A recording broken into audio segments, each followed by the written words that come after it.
Hello, and welcome to Asha's Sex Plus Health podcast. Today, we're joined by Dr. Keosha Bond, who is a lot of things that she's going to tell you about, but to us, she is a board member on Asha's board, so we are so excited to have her here talking about her research. Dr. Bond, can you introduce yourself? Hi, everyone. My name is Keosha Bond, and I am a sexual health researcher as well as a professor at CUNY School of Medicine. A lot of my work centers developing interventions and looking at health education and communication strategies, but also really we're focusing on sexual health equity and how structural factors such as like racism plays a role in how we engage in sex, and how we engage in the healthcare system. So that's a little bit about me. Thank you. You recently won an award, so let us just say congratulations to start. It's the Quad S Be Ready Award. It's for a paper that you wrote called Flows of Freedom: The Cultural Politics of Desire and Sexual Empowerment of Black Women. Can you tell us about this research? Sure. This study really it's one of how sometimes you do research and now I'm gonna sound like a little nerd. Sometimes you do projects and they really touch home because you feel so close to it. But this study really expands on how we talk about Black women's sexual health beyond risks. And so it was a qualitative research study that was focused in recruiting women from New York City. That's where I'm from and that's where I work at still. What we found was that desire and sexual well being are shaped by racism, sexism, colorism, beauty standards, and stereotypes. And one of the main things that came out of that is looking at how, like, colorism has an impact. And it's not just about preference, but it's about the systems that we're living in that has an impact on who we are. And that includes also, like, these unrealistic body ideals that are placed on women, and also looking at how intersectional stigma impacts our engagement in the healthcare system. And we see that in so many of the disparities that we're seeing in the healthcare systems today, especially women surrounding like reproductive and sexual health. But lastly, I always like to end on a beat note in my research and looking at the ways that we are resisting through reclaiming agency. And so I like to say that the main takeaway from this is that prevention and care must really be sex positive and culturally grounded and affirming. And we need to move away from the whole shame-based or surveillance-driven way of looking at healthcare. Surveillance is good, but is limited. And a lot of times when we're looking at sexual health, particularly for marginalized populations, we are labeling them by that disparity and not by who they are as human beings. And it's essential that we get away from that if we actually want to make changes in what we're doing. You said a couple of things in that explanation that I think people might want to hear a little bit more about. And let's just start with colorism. And can you, I don't know if it's a definition or an explanation, but what is it and how does it impact how women, especially Black women, receive healthcare? So, colorism itself can be defined as giving privilege and hierarchy system based off your skin tone, your skin complexion. So, lighter tone individuals are seen as being more valuable, I would say, in this world, are more respected or are not faced with as much stigma as someone with a darker skin tone. And we have seen this in our society. We see this not just in the United States, but this has happened across the globe as being an issue of the meaning of looking at people, especially as being, measuring their intelligence, measuring who they are as a person based off of their skin tone. And even like in the United States, there used to be the thing of if as for a black person, if you're lighter than a paper bag, and distinguishing that as being someone who's acceptable and someone who's not acceptable in our society. And the crazy thing about this, I would say that this study was conducted in recent times. This was not done, as people like to think, in the pre-civil rights era, when we think that all those laws and all those policies and all those ways of people reacting to individuals were in place. This was done in recent time, and though that's what came out of the discussions. That's what came out from the experiences of the women who participated in the study, and I wanted to make sure that I emphasize that and capture that this is not an issue that just goes away in time because we've seen some progress, but this is something that's systemic. This is ingrained in the systems that we are living in. And it really reflects on how people are treated in this society and how you're viewed. If you appear to look a certain way, people are going to judge you based off of that. And what it does is it makes people realize that, a lot of times when we talk about racism, we are sitting here and we're assuming that this is some abstract thing that people don't do it. But what colorism allows you to do is realize that, yes, people are judging you just based off of how you look. You can't ignore that with colorism. You could try to say like, "Oh, I'm okay with you because you're black and everything," but is that true? Are you really judging people based off of who they are and not off of how they look? And so colorism really allows people, it points to the fact that that is still a factor, that people are judging Mhm. you based off of appearances in that way. And when we talk about physical appearances, you also talked about size and how size is used to stigmatize people and how some of the things that we use to decide whether someone's healthy, like your BMI, are really inaccurate and perpetuate these stigmas. Can you explain that a little more? Yes, body ideals in our society, one, they keep shifting. And now they got a little bit extreme, I think. With BMI, the problem is it's been noted that this is an accurate way for you to measure someone's health and is very limiting because it doesn't factor in other aspects of someone's body. If you're athletic, if you have more muscles, you're going to weigh more. That's just it. Doesn't necessarily mean you're out of shape. And then to always assume that because somebody may be overweight, that that's the reason why they're coming in to receive care or they have a health issue. You could come in and you say, "Oh, I have a sinus problem." "Oh, it's because you're overweight," without even, looking at the person, examining them, giving them the right care. And I think that is something that we see in society. And now we have things where people are getting extreme plastic surgery, with BBLs, and we've heard, and I should say that the Brazilian butt lifts, just in Thank case you people for don't that know. definition. And it's we've seen that people have gone to extreme measures and measures that are dangerous and unhealthy for them in order to align themselves with the aesthetics that they view to be desirable in our society, and it's just become so common basically. And now you have young girls and young women who think that that's what they need to do in order to be accepted, basically. And that's part of it, really. So when you're looking at body size, it comes in so many different ways. It could be no one's ever satisfied. I feel because of like how the media and how society kind of plays into that. Like if you're too thin, then you want to be, bigger. And You want if the you're Brazilian butt yeah, lift. you want those butt lifts, right? And if you're overweight, you want to be skinny. And and in an era where it's like, and then there's shame that's equated for being okay with who you are.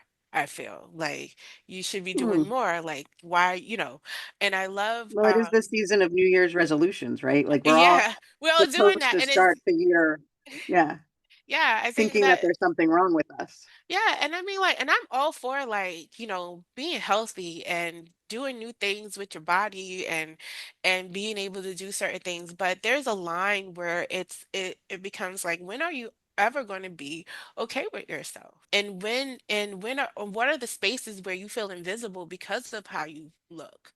Because that's, Right.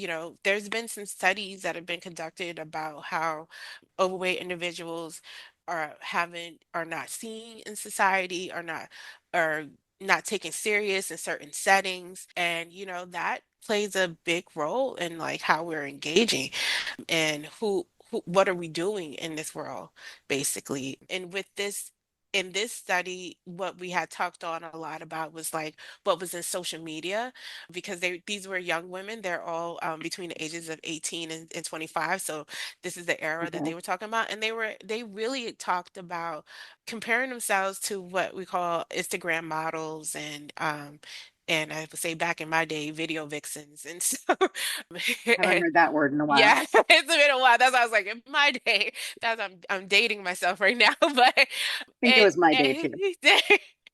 and and they were just like, I can't compete with that. And then also it's like that's sometimes they were one of the participants said like they expect that from me because I'm a Black woman. Basically, they expect me to look a certain way. And if I don't fall Mm. into that, and it calls that the fetishization, as well as, not being someone to be seen beyond their body, really, the being totally hypersexualized. If you do have those aesthetics, basically, some people are born naturally with that, and some people are not. But like, where does it put a line of like how are we supposed to interact in this world? Like, are you not am I supposed to be ashamed of my body because I have bigger breasts or hips? No, you shouldn't really, because we it should be okay that we all look different, and it should be okay that we could not feel that someone's interacting with me just because of that.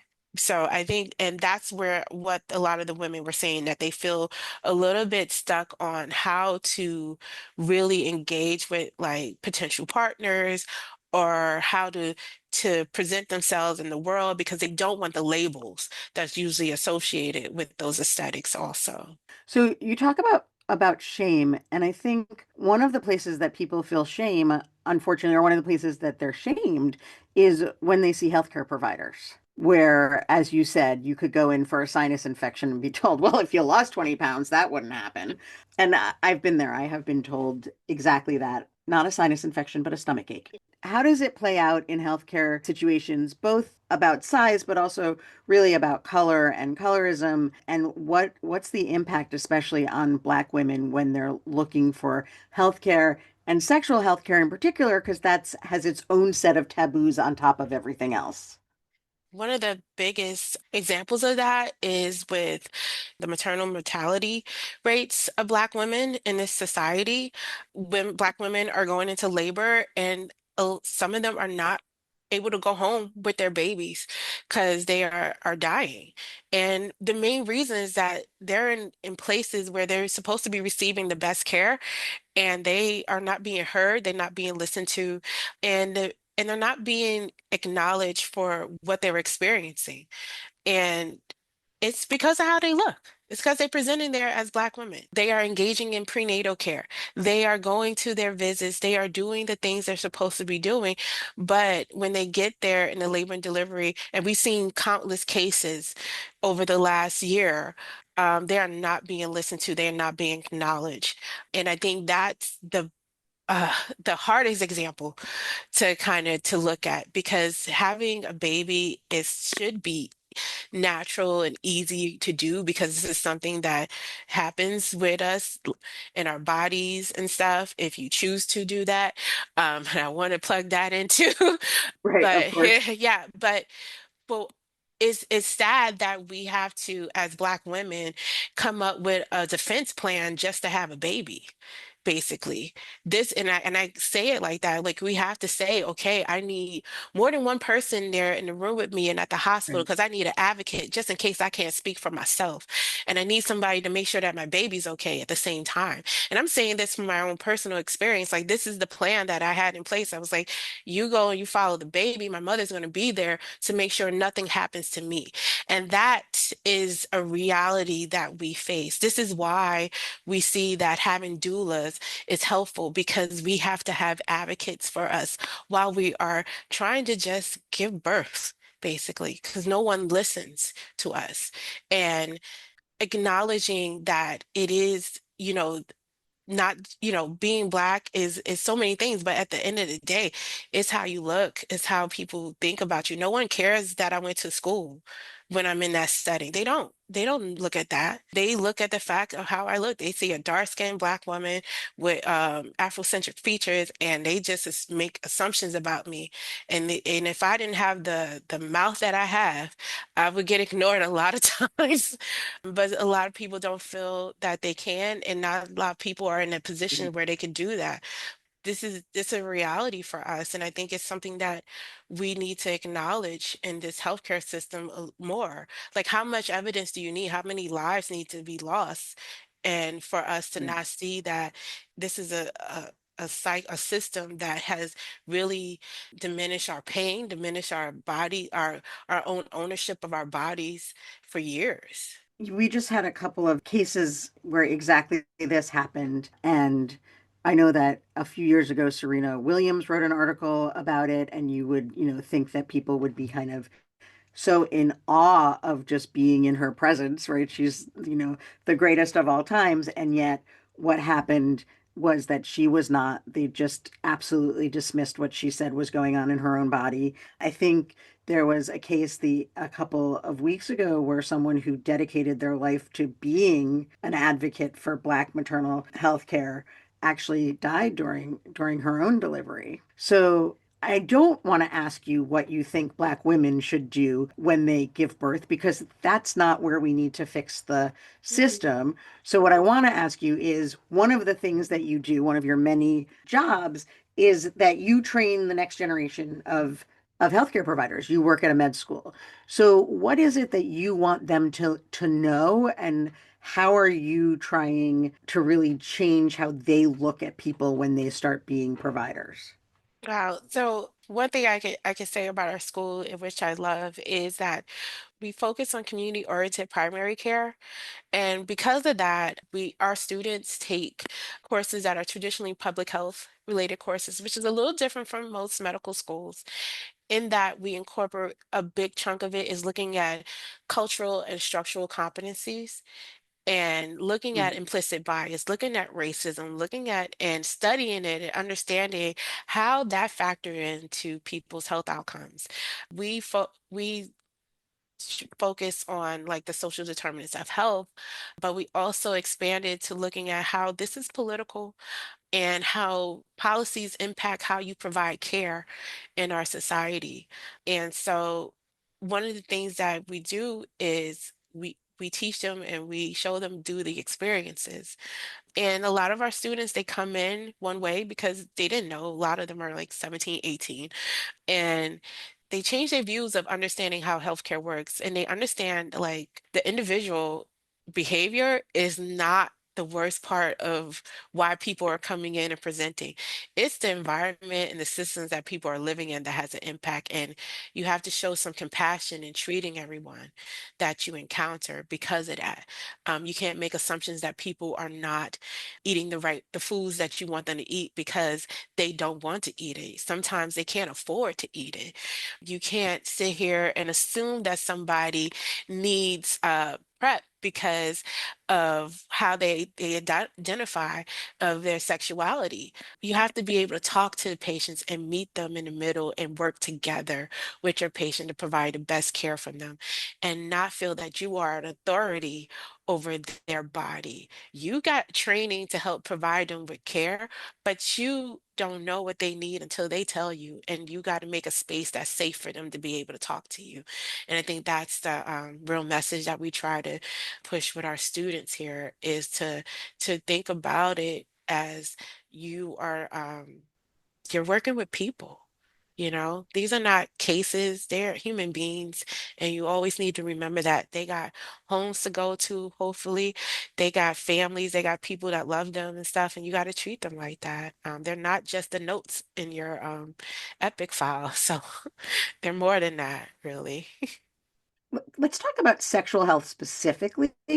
I think you made a really good point about how everything is blamed on personal behavior, right? It go back to the sinus infection. You obviously ate too much. You're too, so you're too heavy, and that's why you're not healthy.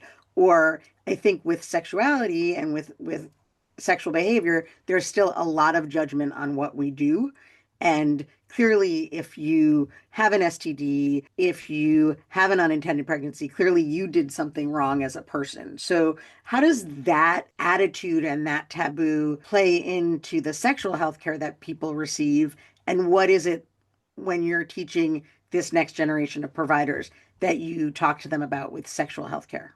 One of the things I like to tell my students, no matter what discipline you're going into, I think it's essential that you understand sexual care. If you are going to be a cardiologist, so if you're going to focus on diabetes, sexuality and sex going to play a role in treatment, basically. And so you need to understand that even at the basic level to engage with your patients, because they're going to come to you if you're the main person with those concerns. And so you have to educate yourself also. And I think that's where we get away from the stigma. Just because you don't do these things doesn't mean that it's bad or it's something that it should be seen as taboo in our society. As long as it's with consensual adults and consensual individuals, it's fine. You just need to understand that. And I don't think enough of us, after we get our degrees, continue to educate ourselves on topics, you know? And that includes sex. Like I said, just because this is not your main focus doesn't mean that you don't need to understand that. Doesn't mean that you don't need to understand sexuality, you don't need to understand sexual orientation, you don't need to understand like preferences when it comes to preventative measures. You need to understand that because if someone is coming to you who needs care regarding diabetes, but they're also taking PrEP, that's going to play it. You need to understand why and the reason behind that and how those things may interact with each other because you're supposed to be the expert on those things, right? And you shouldn't just dismiss their feelings. You work with, and have strategies on how to address these things. Like, listen, I'm diabetic, but I also enjoy having sex and I also want to continue to take PrEP. Is this possible? Answer these questions for people. And I think that that's the thing that happens is just like, oh, it's not my area, but I don't want to talk about it. I was like, but it's in the body. And so much of what Whole the body whole is body, supposed to be like, your area. yeah, Right. I always joke. I was like, that's the one part of the body that people pretend doesn't happen. Like, just ignore it, when it's even it's when we're talking about sex and reproductive health, people like, what? Like that's a whole separate issue. It's like, no, it's not. Really. It's the same body having sex, okay? Um so I think that that's the thing that, like why it shouldn't be an add-on. But it's still a struggle within our institutions to kind of include that. One time I did a training just to talk about terminology regarding like Mhm. sexual and gender identity with residents because they didn't know the different terminologies.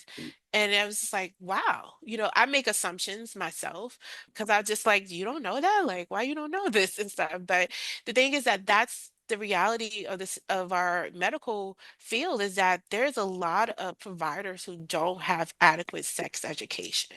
And at the end of the day, Well, they everyone certainly didn't get it in high school, they didn't right? get it in For high so many school. They of didn't us get did it. not. Yeah, they didn't get it in high school. They didn't get it in college, and they didn't get it in medical school, or in nursing school. They just like what people have that. That's above us, and it's only the people who are specialists who get like that training, and that's wrong because it's just like they're not. Everyone's not going to an infection specialist. Everyone's not going to a reproductive care specialist. So it's like, who are they talking to? Who do they have the chances to talk to? Well, and I think it's also a comfort level, right? It's not even just, it's just being able to talk about these things. So I took one of my daughters to their pediatrician who we loved, and we were talking about birth control for period control, right? For cramps. Hmm. And the pediatrician started giggling. She was giggling about birth control. And I like, no, that's just Yeah. not an appropriate reaction, right? We're talking to you about a medication. Yeah, you're, I'm not sure where the humor is because I think she was just really uncomfortable. And my daughter was lucky because I was in the room with her, but I think a lot of teenagers would have to have that conversation outside of earshot of their parents. And you want their provider to, give them some advice, but also make them feel comfortable and make them feel like the next time they go to a doctor, they can ask that doctor about something. Exactly. And you want for young person to feel like they have some agency in this, because what some of the women that were in my study, they were just talking about the bad experiences they had with engaging in the healthcare where they didn't feel that they were being listened to. And so you can't just if a patient is coming in and they're saying like, you know what, this doesn't agree with me. I'm feeling this. Don't You can't say, well, you're wrong. You don't know. Like, you don't know their body. They're telling you that since they've been taking something, right? They have been having these reactions. If you don't know what the reasons behind that, that's fine. But think about ways to kind of get solutions to your patient, because they're coming to you because they see that you're the expert in this area. And I think like how you feeling should be validated, really.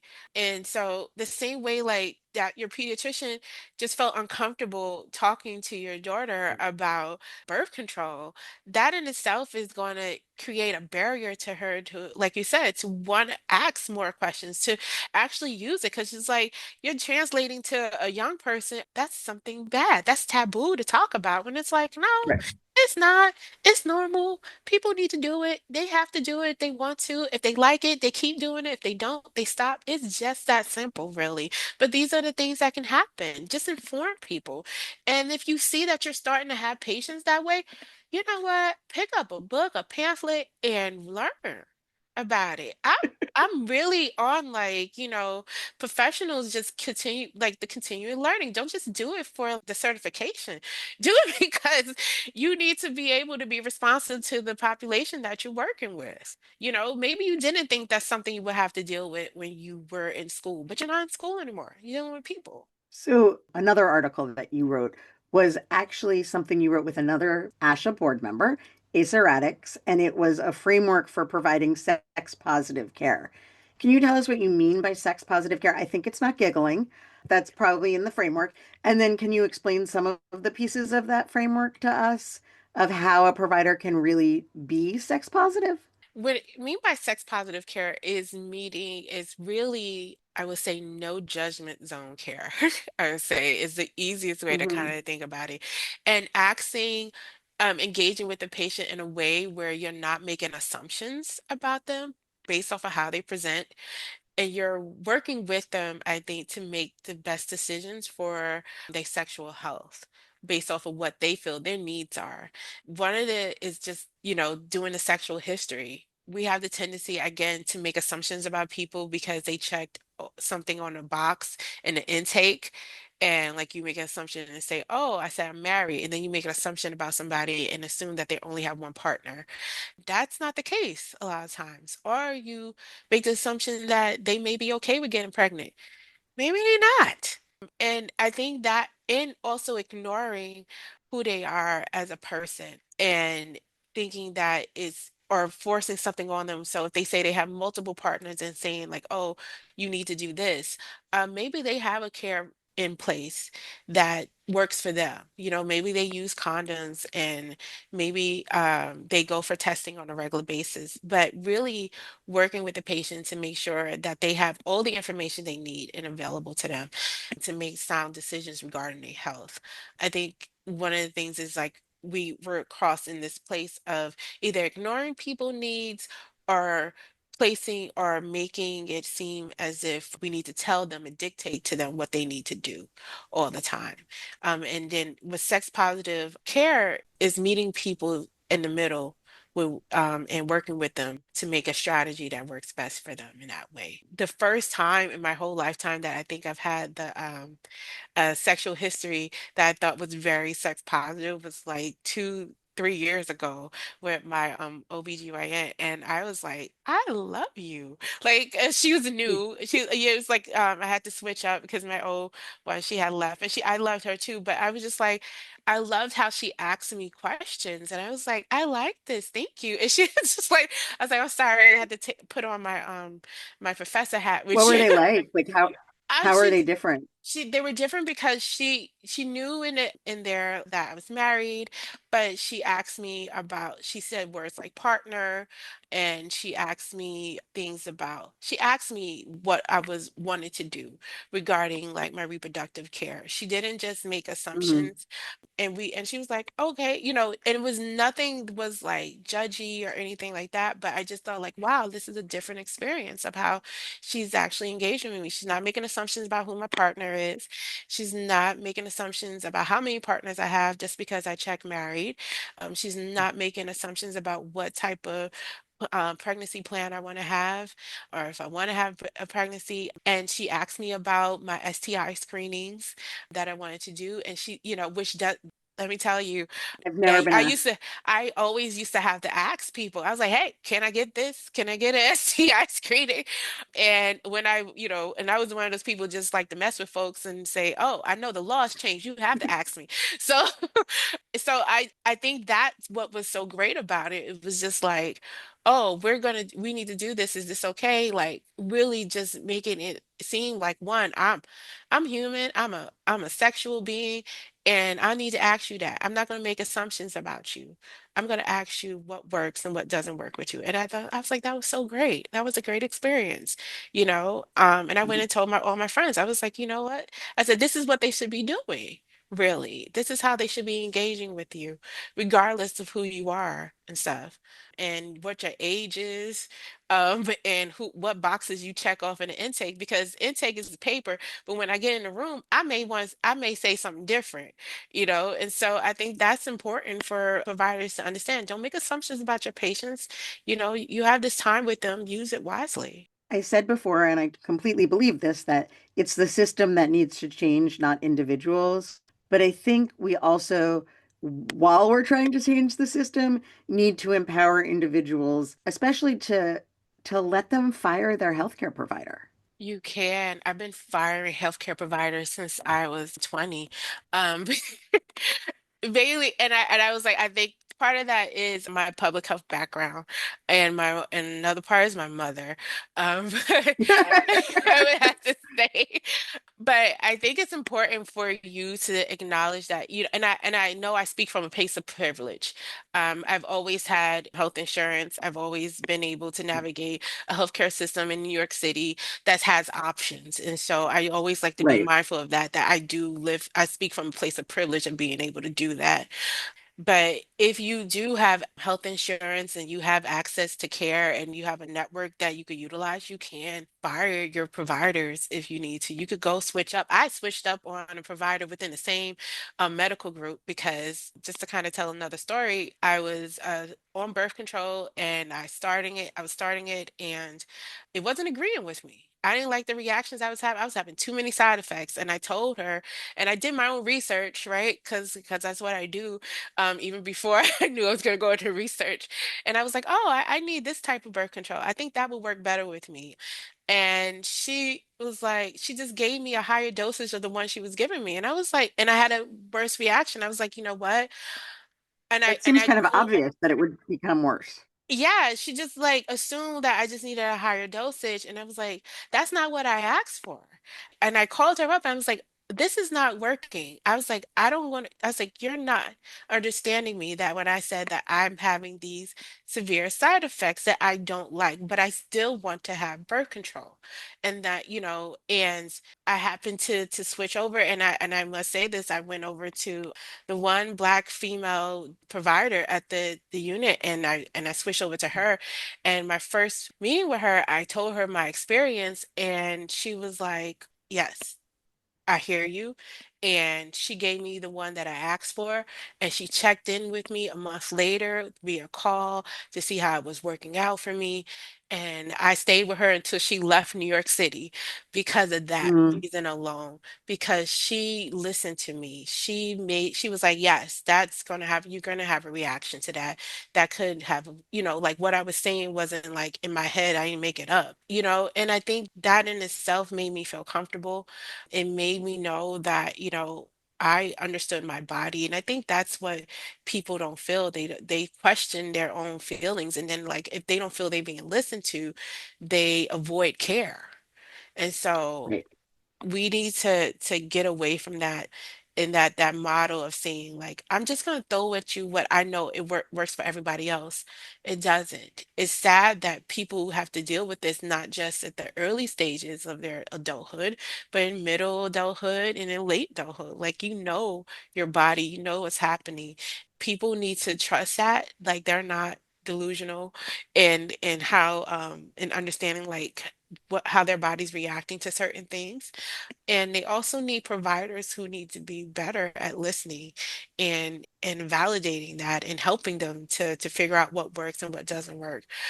It's just I know too many stories within my own circle to say that this happens way too many times for people, and especially as it relates to their sexual health. One strategy I have is to educate people, to give them tools to help them make decisions and to help them question their providers when they go in, to ask them Hmm. the questions they need to ask, because a lot of times you don't feel like you can. Like I said, I know I speak from a place of privilege with this, and I want to hopefully do work that allows other women to feel empowered and making decisions regarding their sexual health. So before we let you go, can we just ask, you talked about providers educating themselves, and I think there are probably people who are patients who want to educate themselves. Do you have a book list for us, something that we should all be reading to help us be better in both roles? Yeah, I would say one book that I love, and it's one of those books where you can read it through, but you also need to go back and read different parts. The Pleasure Activist, I think it's an amazing book. It's a collection of different essays that really relate to not just sex, but pleasure in itself, and how that relates to how we express ourselves and our bodies and how we use our bodies in so many different ways. And so, in our own sexuality. And so I think that is a really great book. Another good book is that just came out last year. It's called Good Sex. And I think it's a great collection to go over. And so those are like the two books in my head that I've been reading and going Okay. back and forth with in recent months. But I have a whole collection of books. I think that I look into as it relates to my work, and so I think those two really are my on my top of my list these days, really. So if you haven't, check them out.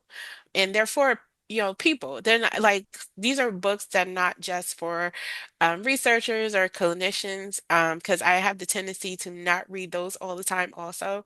But they're books that I think anybody can read. Like, I recommend them to my friends who are not in public health or not in research and not in medicine, because I think they're very useful for us to kind of get an understanding about certain things. So, yep. Well, thank you so much. Thank you for joining us. I think this was a great discussion, and we look forward to talking to you again. Thank you for having me.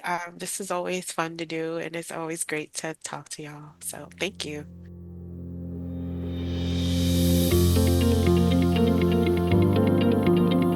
Thank you so much for listening. You can listen to all episodes of the Sex Plus Health podcast on Apple Podcasts, Spotify, or wherever you listen to podcasts.